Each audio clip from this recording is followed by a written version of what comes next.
Thank you for following the M.A.R.S blog series on the EPA Amalgam Separator Regulation.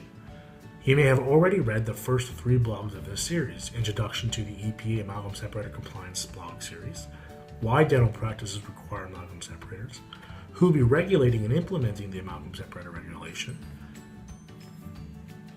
The EPA regulation has set a cutoff date for the compliance to be July 2020. By this date, every dental practice will be required to have an amalgam separator. There are some exceptions to this rule.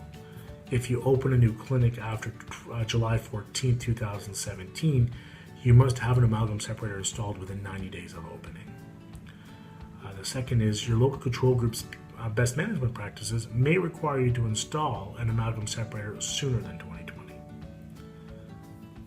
And once again, these are for dental practices who are required to have amalgam separators. There are a list of dental practices you can find on the EPA website that do not require an amalgam separator. If you decide to install an amalgam separator earlier than required by your local control group, you may want to consider the following. As mentioned in the Who portion of the blog series, many local control groups have not set their BMPs, meaning you may not have a way of knowing if the amalgam separator you purchased will meet their local standards. There has been a term called grandfathering floating around the dental industry regarding amalgam separators. According to this misinformation,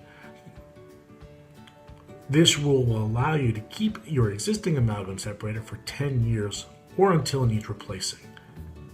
The truth is, many dental professionals miss the rest of the EPA regulation that states a local control group can require you to find best available technology if your current amalgam separator does not meet their standards.